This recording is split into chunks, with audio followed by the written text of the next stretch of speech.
Meeting going to be called to order. Is called to order. All right, welcome to guests and public comments. Any guests want to say anything? I don't know why I'm looking at you, Robert. Everything's been going so copacetic. I'm almost afraid to say anything, but good job on everything you're doing lately. Very good. Lately. Any other guests? All right. Let's see. Mary, you think prior to the minutes, or you want to do the minutes and then? We can do the minutes. All right, let's go right straight to the minutes, and then we're going to get our auditor's report, because I see we got our auditors here. And we'll do that real quick. Let's go to the minutes real quick. Where's Claudia? Oh, she's hiding over there. I'm right here. She assured me there's nothing wrong with these minutes.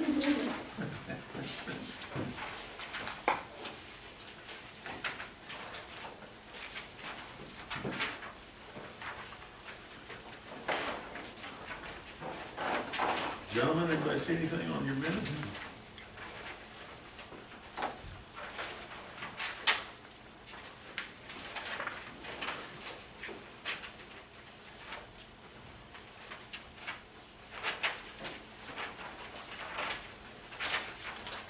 Okay, I did not see anything. Doesn't sound like anybody else caught anything. I did notice we came back into open session at 2:04 after going into closed session at about 11:14. Holy moly. Yeah, that was Well, that was a monster, wasn't it? Okay. Oh, with no action being taken. Anybody, if there's no corrections, the chair will entertain a motion to accept the minutes as so moved. Larry, second. Okay, second by George. All in favor signify by saying aye. Aye. Anyone opposed, same sign. Okay. Auditors, I want to help y'all save some time, so come on up. Okay. Well, good morning, everybody. Appreciate the chance to give you all the audit this morning. I hope you don't mind. I plan to go through, not every page, don't worry, but I plan to give you a pretty big, sorry about that, pretty good overview of your financial, it is your annual financial statement. But so that you don't have to go through every page, I've got a few summaries that I'll throw out. First, there is this 4 year, if I can count, 4-year summary that you have. So in one page, you can see your whole picture there, what happened with the organization as a whole. But if you don't mind, I'll just go ahead and go. So this is a one-page Right, overall let me stop summary. you just to say, for the board, you're on tab 5 under E, I believe. Is that right? Right, your packet. Oh, the others, no wonder I found it. Okay. All right, go ahead. Okay, thanks, Mark. So I think right up front, you've got this one page that looks like this. I see something to do with that. Okay, so this is, if you would, your life and history of 4 years, all in one page. So since you don't have to refer to a 40-page report, you can say, you know, what do we look like? Well, this is the trend that we had. What's happened with the organization over the last 4 years. I keep saying 5, sorry. Over the last 4 years. Well, current assets, that's our liquidity, if you would. Our current assets 4 years ago were at 22 million. We're down to 4.7 million this year. Just that we shifted our current assets to some of our long-term assets. Our total assets 4 years ago were at $31 million, and we did drop a couple of $1 million to $28.7 million. Our current liabilities right now are at $1 million. 019, they were at 940, so very small differential there. But what's real important is your working capital ratio.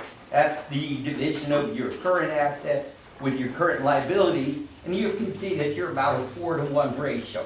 And any organization that's sitting with better than a 2-to-1 is sitting in a very good position. So the bottom line is, you do have very good, strong liquidity with a 4-to-1 working capital ratio. My current asset versus my current liability. What I have available in the current year versus what I have liabilities for. Then all in all, your total net assets, that's basically the capital of the organization, like the capital in your house, the equity in your house. And you're sitting at 27.6 million compared to 32 million of 4 years ago. Depreciation being the big culprit that's eating that. We capitalize a lot of things and then we depreciate them, and that's the result of that basically $5 million decline there. Our total revenue is at 12.1, a little recovery if you would. If you look back at pre-COVID year, we were at 14 million, dropped down to 12 million and 9 million, and I call those the COVID years. And now we're back up at $12.2 million in 12.1 million in revenue.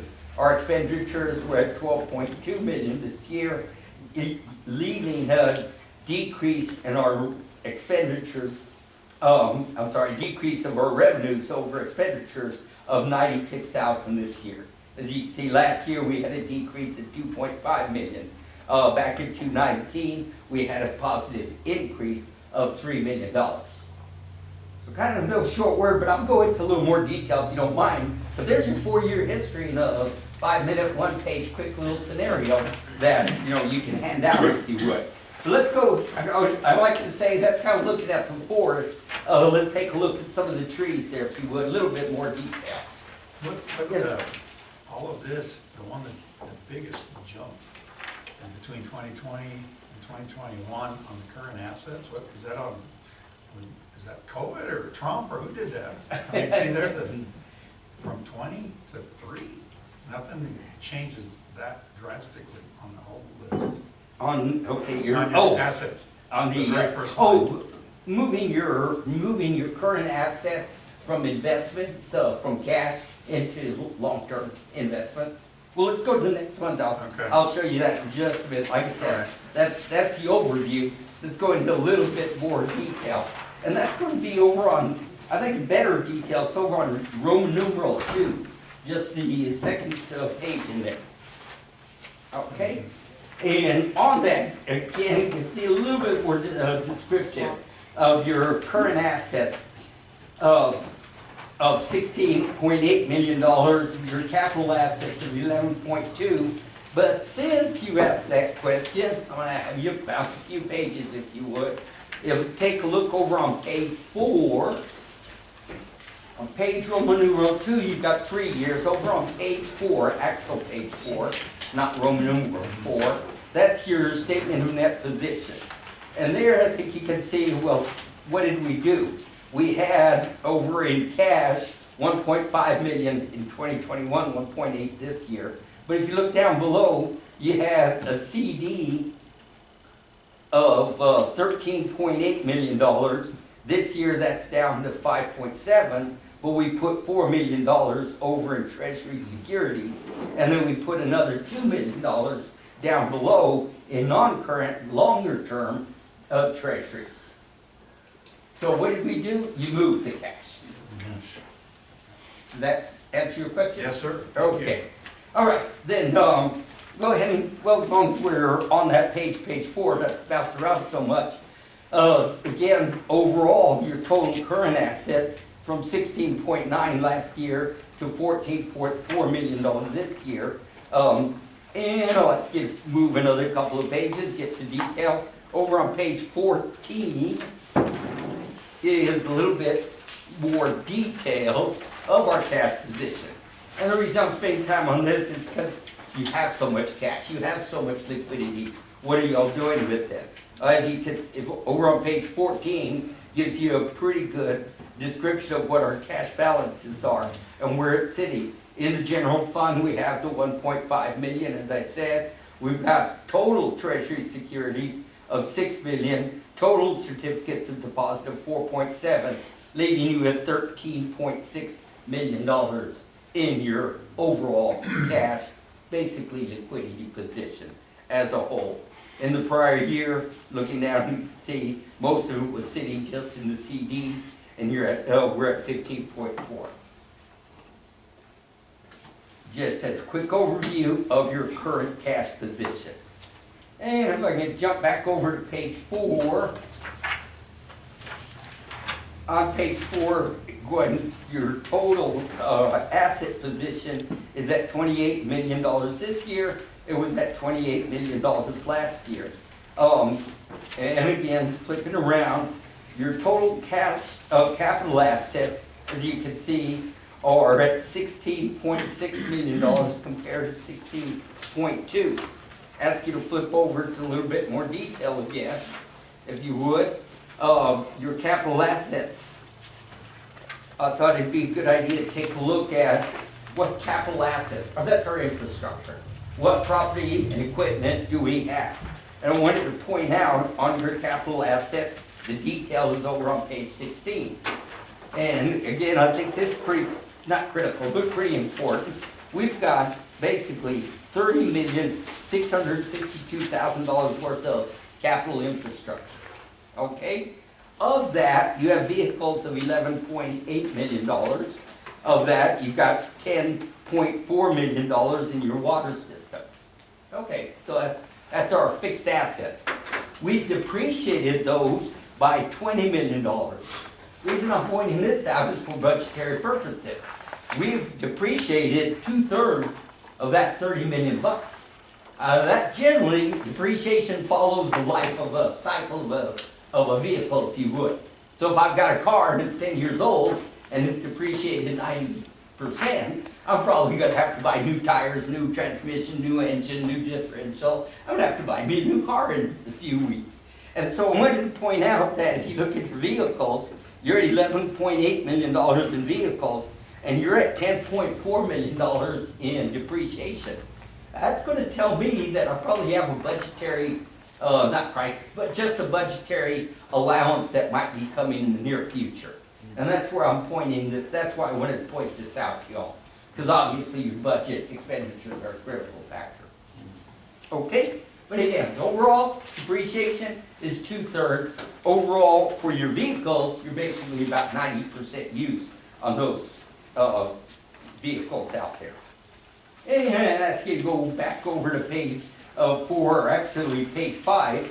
We went through a description of your assets, a quick description of your liabilities, your total liabilities, and I'm going to say this is great. It shows your liquidity. You're at $1 million, you have 1.4, your accounts payable are 145. Just generally what this says is that you're paying your bills on a regular basis. It looks, it's been very consistent and no major fluctuations. You're not falling behind, no problems, no issues, if you would. The next item over on page 5 I wanted to point out is this crazy animal called deferred inflow related to pensions. Now what the heck is that? Our pension plan, if you would, or your pension plan, I should say. So if I could ask you to flip over to page 27. Gets a little bit, just what are the main points, if I could, of your pension plan. And I'll just point out, so you have a pension plan, there's a liability related to it. The actuaries tell us that in 5, 10, 15, 20, and 40 years, we're going to need X number of dollars to fund that pension plan. And that's basically in a nutshell what that's pointing out. What I just want to point out very quickly is that, in fact, over on page 27, that you had an asset of 114 and a liability of 309, or vice versa, liability to 114, an asset of 309, where they're identifying the pension items related to it. The real page that I want you to float over to is page 33, again related to your pension plan. And this is a 4-year history of your pension plan. And what I want to point out is, down at the very bottom, it says fiduciary net pension as a percentage of total pension liability. You're at 101%. You know, probably one of the few or only pension plans I've ever seen that is 100% funded. So you're going to generally, no pension plan is ever 100% funded. If you look a year ago, you were at 88% funded. The year before that, 95. The year before that, 116% funded. So the market has been very, very good to you. It's helped you be fully funded in your pension plan. The reason I'm pointing this out is because slight market fluctuations can affect you. This pension plan is reflecting, excuse me, the market back in 2020 and 2021. I'm going to call it the market crash basically in 2022. So I would bet you $10 that next year this is going to go the other way. You'll probably be at, I shouldn't even say 70, 80, 90%. It's going to show a reflection of the market and it'll drop. And then a year or two later when the market goes back, it'll go back up. Bottom line is your pension is sitting very strong. Your funding appears to be very strong in relation to the pension as a whole. All that just to say you're in very, very, very good shape on your pension plan. Okay? So with all that, that takes care of your assets and your liabilities, where you are at this point. The last couple, and I'll try not to have too much more for you guys. Over on page 6 is a reflection detail of your overall revenue and expenditures on an item-by-item basis. And if I can be so rude as to say, instead of page 6, that's your 2-page, if you'll go back over to Roman numeral 3, this is your management discussion page, and it's got a 3-year, that's why I like this page, it's got a 3-year description of your operating revenues and expenditures. And again, I'm not going to go through every number, but just, you run your fingers down. The land assessment's been very consistent, 1.5, 1.5, 1.5. But look at the fluctuations you've had on your other assessments. Well, just starting at the top. Water use assessments, we're at 1.9, 1.6, dropped to 756. Your other assessments were at 860 and jumped up to 1.3 million. Your contract revenues took away a huge drop from 5.8 to 2.5 to 1.3 million. Your licensees went the other way, 1.2 to 2.5 to 5.1. So, what can I say? You're all over the place in your revenue stream. But the bottom line is your total operating revenue is still consistent with 3 years ago, 12.2, dropped post-COVID of 9.8, back up $12 million, 12.096. So revenue is doing very well for you. Over on the expenditure side, you kind of parallel the revenue. Again, you can just float on down and see the various expenditures. With all this growth and changes, your overall payroll expenses actually went down from 5.1 to 4.9. I'll be honest, I'll say that's one of the first organizations I've seen that. As a general rule, we've been seeing our labor costs go up because of the pandemic, because of the workforce. So I'll just say that was a little bit unique for y'all. But at any rate, so all in all, he had 12.2 in expenditures, 12.096, leaving you with an operating loss of $133,000. That's your actual numbers. And I ask you to flip over, and I think this might be the last one I do that, is page 32, because what's almost more important for y'all is your budget to actual comparison. And over on page 32 is where you have your budget to actual comparison. Well, this is what we planned to spend. How did we do? And you've got as amended budget on the second column to the left, your actual expenditures, the next column, and your variance on the right. As you can see, your total revenues, we had a budget of 8.8 million. We brought in 12.096, so we were ahead of our budget by $3,203,000. So on the revenue stream, obviously, and all of it, the majority of that, due to the licensing fee increase of $4 million over budget. On the expense side, we were pretty much in line. We had budgeted $13.3 million in total expenditures. We actually underspent by $1,087,000. We spent $12,229,000 in our actual budget expenditure. And back to the payroll, we had budgeted 5.7 and ended up paying 4.9. An $800,000 variance there. just to point it out, on our capital expenditures, capital project, we had budgeted 3 million, and we only spent 1.3 in that year. So obviously, I think budgeting probably your toughest job there. So this, hopefully, along with the actual revenues and expenditures over on the financial report, will help you in your budgeting for the current year. And if I could point out, remember the fixed assets and the issue related to that, that some of your fixed assets are significantly depreciated. So overall, I think I've talked enough, so I'll try to call it there. Are there any questions related to your report? First of all, I didn't get your name. What's? Oh, I apologize. It's my fault. Yeah, no, Renee Pena. You're the main guy. Oh, yes. Okay. And I appreciate your very detailed summary, in-your-face numbers.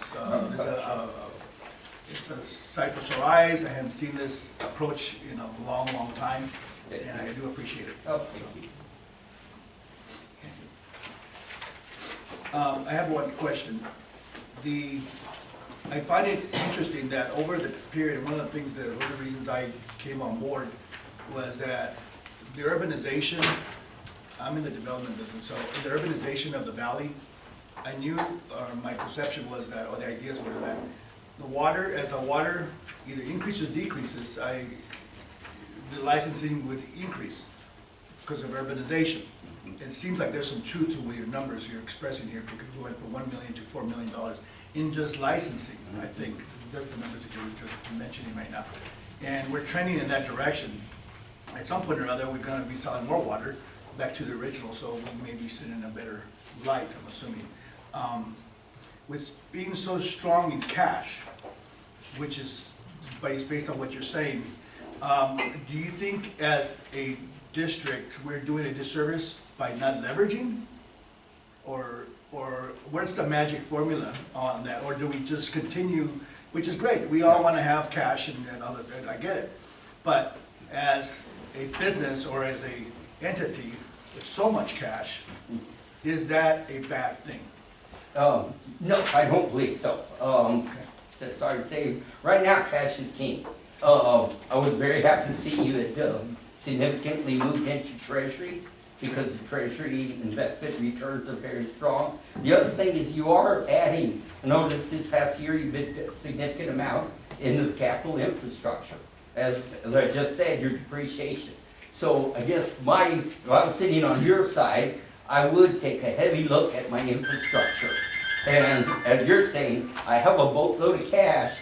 What additional infrastructure do I need now, today, versus 5 years from now, to, if you would, follow the growth, but follow the growth on an annual basis instead of trying to jump ahead today? Because you and I both know that the water was very plentiful last year, and then it's not plentiful the year before, and then it's plentiful the year before that. The water situation is just irregular. And that's my, if you would, my cautionary flag there. Otherwise, I'd go crazy, quite honestly, building and building. But because of the limitations of water that we have and the uncertainty in the years that the water is going to come, I like the way you're doing it. Let's have our cash cow over here and structurally and cautiously add to the infrastructure to handle the growth. Okay, thank you. Well, it sounds like you understand farming a little bit too there. Not this way. But that's kind of the way us farmers look at it too. No. So, Yeah, yeah. plus your district engineer's already obligated most of that cash to. Yeah, we're very aware of that cash, and that's our cash cow, and we'd like to keep a little buffer there. So the board knows that we've got 5 years of capital improvement projects scheduled, so. Yeah. And that's why you notice that the decrease on our assets. We have certain projects we're intended to do, but we want to make sure as these difficult conditions come along, as you know, this drought started, depending on who you ask, I think 2003, but it's been a long time. Exactly. And you're right. Every once in a while, hopefully this year we'll start getting on a pretty good flow of water. Next year would be wonderful if our engineer would already give us the leeway and say we get a full allotment next year, but he's not gonna do that because we don't have it. But Well, I mean, anyway, another thing that I think pointed out, it's in the report too, and Mary and I are very keen on that, is that just a year ago, we were running we pulled 2.5 million from the cash, so. yeah. And at that burn rate is what was, you know, we Yeah, couldn't we have to- continue, we couldn't continue at that rate. Fortunately, we got the revenues up for various reasons, they went to the 4 million, but some of that was deferred payments from the previous year, so. Well, the licensing, Licensing. But licensing, yeah. real estate, and that's not, that was an exceptional year, but part of that was because of the way the payments were structured. Yeah. We won't occur again for that reason. Plus, I think we received, one of the payments was fairly large, it was, what, a 20-year contract or 25-year, or Yes, one for the natural one gas. that was approved, correct. So that won't happen again for another 25 years. But I'd I'm love gonna to be here though. I'd love to report, Mr. Simmons, that's what it was, an excellent report. Thanks very And much. I didn't like, you didn't give us any real bad hand, you did a few little slaps like that. Right, Big ones. yeah, I mean delays. So Yeah, I one, didn't some of even those we were mention aware of that we were late on filing our Yeah. audit, but that, yeah. We think COVID caught us, I guess we were napping or something. that. Everyone else did. Keep saying, we're not quite out of it. No, we're not. So, I really appreciate it. Does anybody else have any questions? We're gonna have to peruse this a while. I marked up a few things here, but I don't have any real pressing questions, I think. Anybody else? No. Right off the bat, we may need to come back at you a little bit. no problem, okay. But, not today. Y'all are free to. Okay. I know y'all are busy. Thank you very much. Thank you all very much. You have a good Thank you day. very Thanks for all you're doing. Thank you. Thank you. Okay. If y'all find stuff, of course, we can always get back to them at any time, all right? All right, let's look here. We've got, Lisa, you don't have anything on board today, do you? Not today. No? Okay. Mary, guess what? I'm next. Your turn. It's already on. We just have to adjust the mic. Close to the mic. Okay.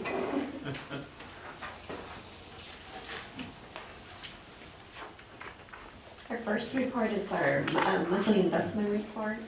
We did receive one-year payment on the interest on Treasury 202200583. It's our 18-month Treasury bill. And we received a $32,600 interest for March. And we will receive the second payment once the Treasury bill matures. And do you roll that into the general fund, or what do you do with it? Yes, that does. It automatically goes into the general fund.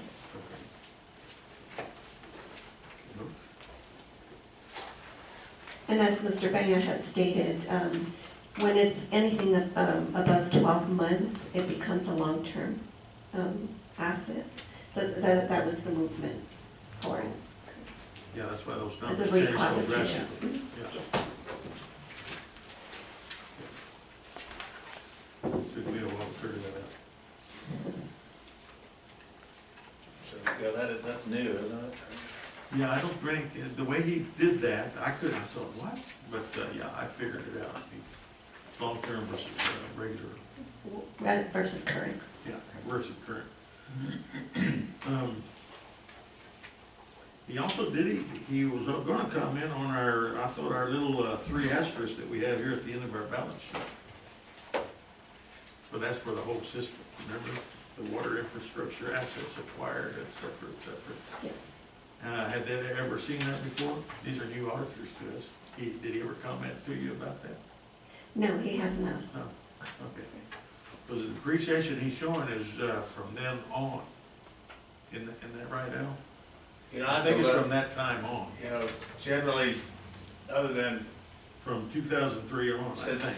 depreciation is primarily a tax issue for Yeah. all the rest of us. Yeah. And it's not a tax issue for Yeah. us at the district. It's sort of hard for us I mean, the guy that gives you the most information is Pete on what's depreciating in the field as it breaks. Yeah. And so we have a different type of mindset like a farmer. Like a farmer does, If it breaks, it's depreciated. yeah, it's pretty depreciated. Right, so, Okay. we really, Mary probably is a better expert on how they're doing the SB, or, it's not the SB, but the GASB requirements, right? Correct.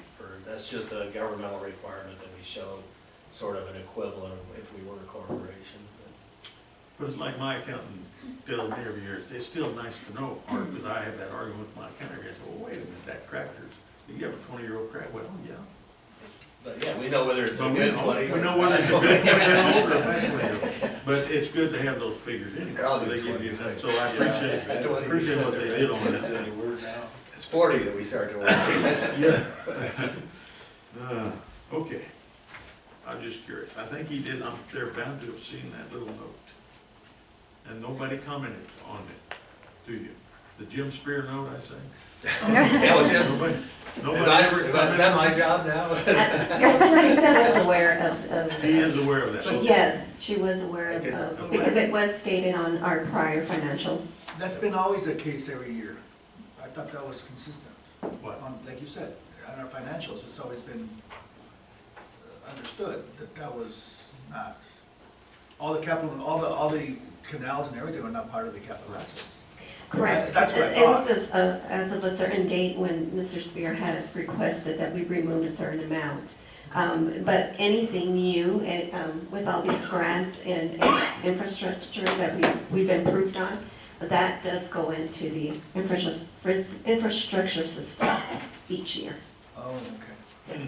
That's, We could possibly blame Mr. Spear, but it says September 1st, 2003, Yeah. I think that's when the drought started, so. See what happened when he did that on unintended consequences? Brought the drought on. Brought the drought on, right? Just by saying that. Okay, I'm sorry. Go ahead, Mary.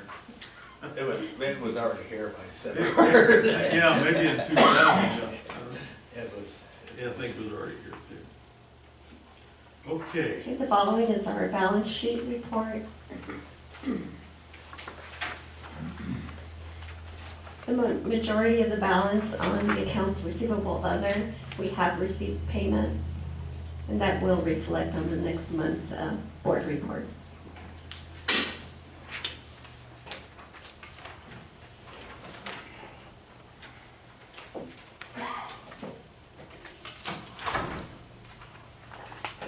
okay.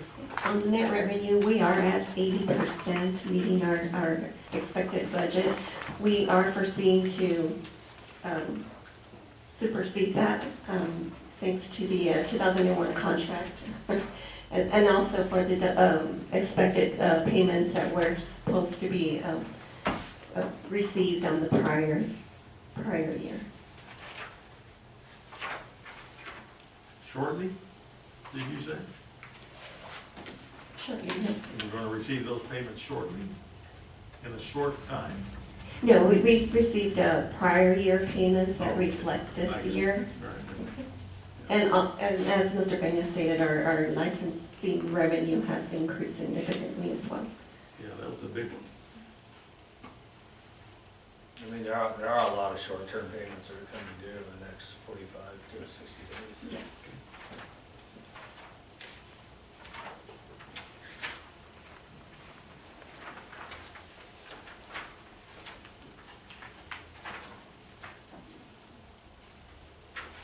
And our expense side, we are at 37%. Very good.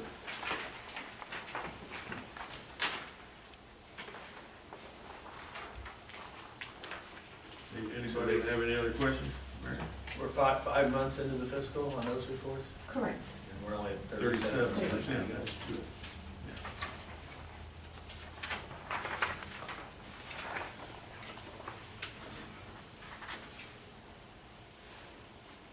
All right, Mary, check report? Check report, correct.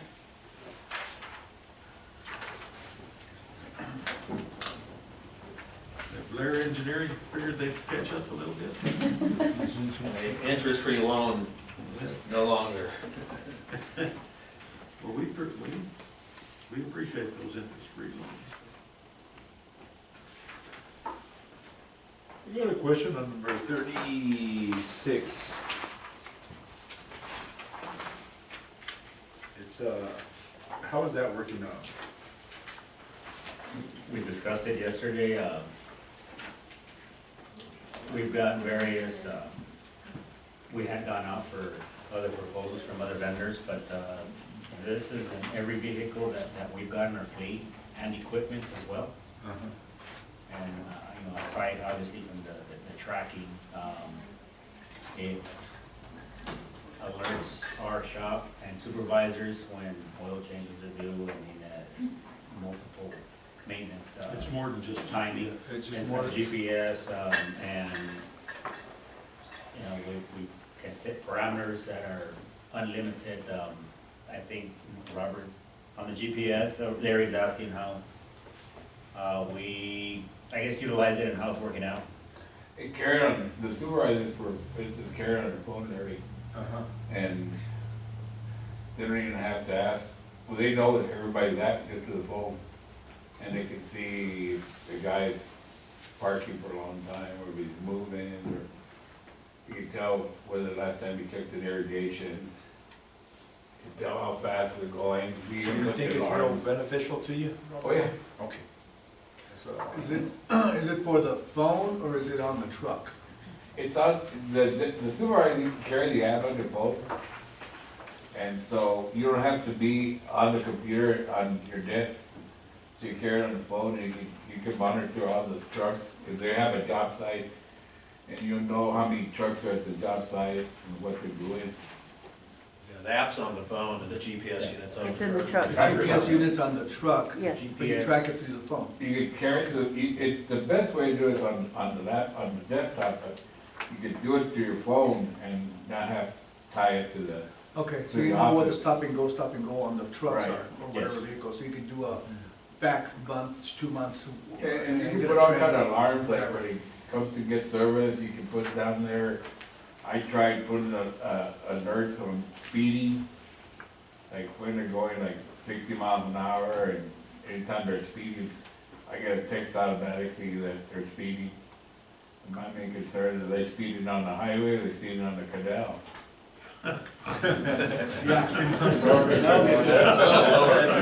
Either way, they're speeding. You know, they're going 60 miles down the riverside, and we got problems. Okay. But you can geofence, there's a polygons you can create, the desktop app's pretty powerful, isn't it? Yeah, you can And customize You it. got the geofence that, you got the other step, we really want to, you put everybody's address on the phone, anytime that truck goes to that address, they'll let you know, the discharge at his house, or McDonald's, or whatever you want to do to him. It's about 180 a unit. Yeah. A year, so So it's it's 50 cents, $15. 50 cents a day.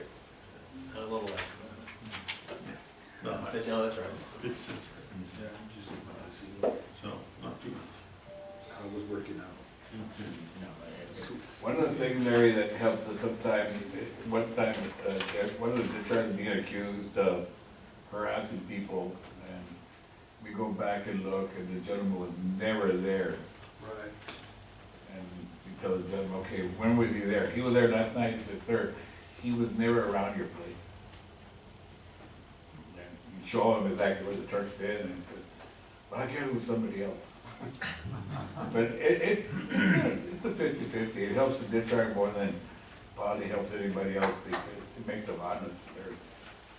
You make sure they're doing their job. Okay,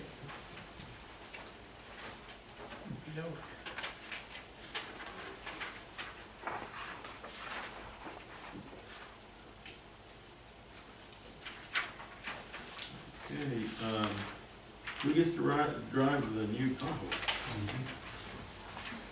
That's mine. It's in here? I think so.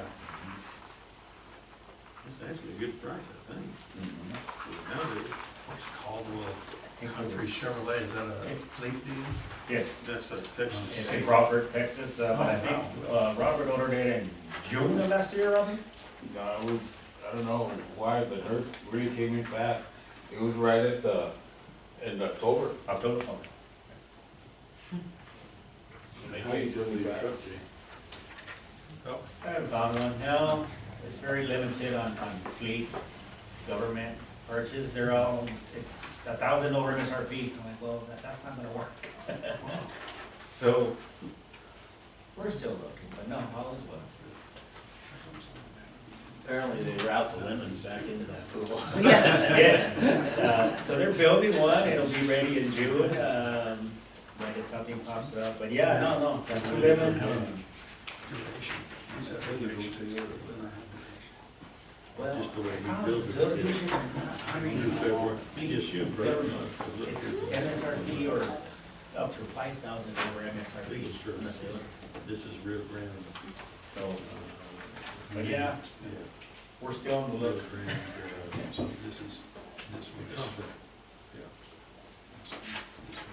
That's pretty much going up to the end of March.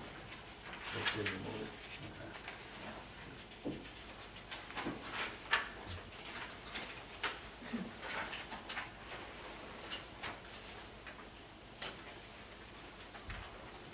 So Maria's giving us some interest-free stuff too, maybe. Maybe, we'll find out next Going down. week. He's never done that before. I'm done. Yeah. You're already over the Maria, professional. Renee doesn't give us any interest-free. Right, no, he's like a clock. Yes, he's right on time. Renee's right on top. I know this. That's what George is pointing at. Renee's right on top. Or he's actually 5 days early, right? Is it? He does his invoices on like the 23rd, 27. 27th. 26, 27. All right, let's go to the next one. Anybody, well, any more questions? No, on number 52, is that a typo there? Internet service through 419, we're not even there anymore. Well, that's Paid in advance, maybe? Or when I got this anyway. 52. Yes, most utilities will pay, will assess, especially when it's internet or cell phone, it's in advance.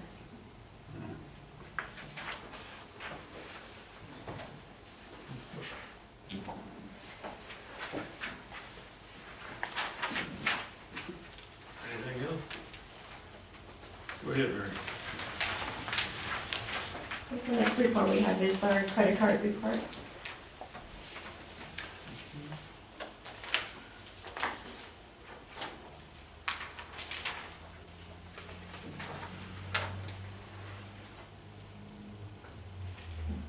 Robert, that meeting expense, that wasn't for the CEUs, was it? Is that why we ran out of sandwiches down at the CEU? $47, doesn't buy many sandwiches.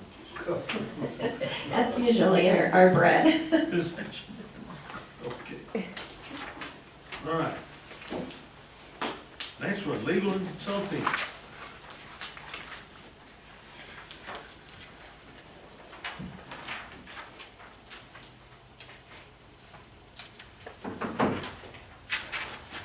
Well, they ran this helmet down our throat, we may not have that, but we'll be trying anyway. Right, Mary? Maria? Yeah, well,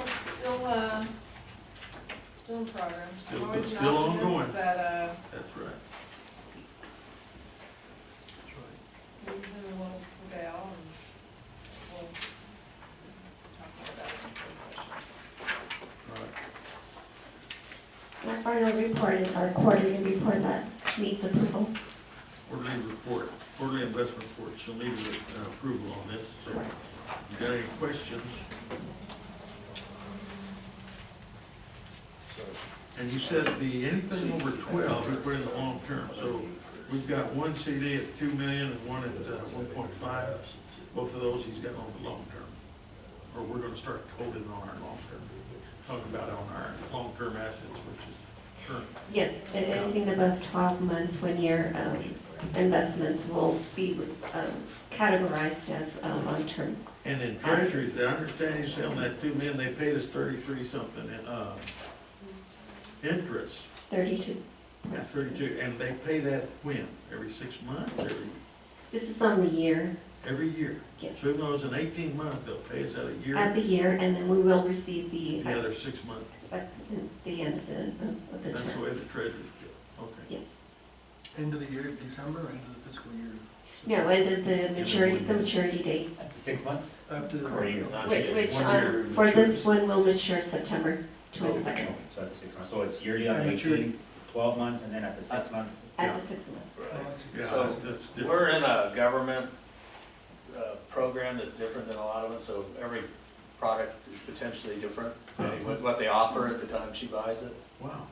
Okay. Not a lot, but it's more, But a little different. more highly regulated and probably a little, that's the byproduct of that ability to do that. Because I think that's probably because some of the because of the fiscals, they want interest to be realized within the governmental fiscal. So, Okay. I suspect that's why they do it that way, so. But Yeah, we'll see that's- what they offer that's next year. different. Sometimes they don't offer hardly anything, right? Yeah, It was a that's different. moment in time that they stopped offering government. What's the name of that program? I forgot. It's The special. SLG, the, SLG. yes, that's, no, I can't recall, State and I know what local it stands for. governments, yeah, something like that, state and local government. State and local government, some program, okay. Well, okay. I would think that would be beneficial to us most of the time. Okay. Anybody see anything on the quarterly investment report? If not, I'll entertain a motion to approve the quarterly investment report as